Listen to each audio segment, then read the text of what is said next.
Writing a questionnaire for your dissertation? Using Boss as your online survey platform?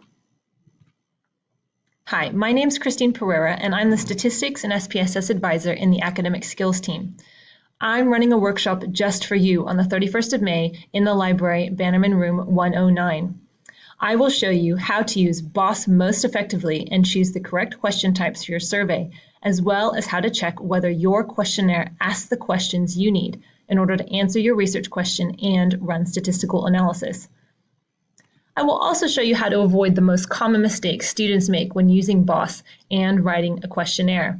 Now, I'm not going to give away what those mistakes are right now. You've got to come to the workshop to find out.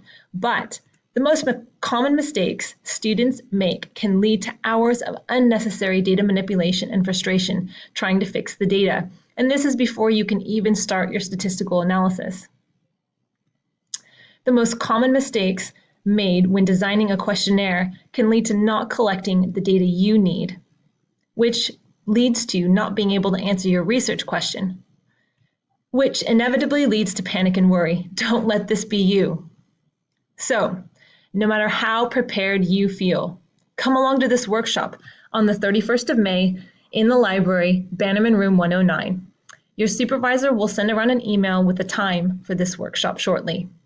If you have any questions in the meantime, please don't hesitate to contact me. My email is christine.pereira@brunel.ac.uk. See you on the 31st of May.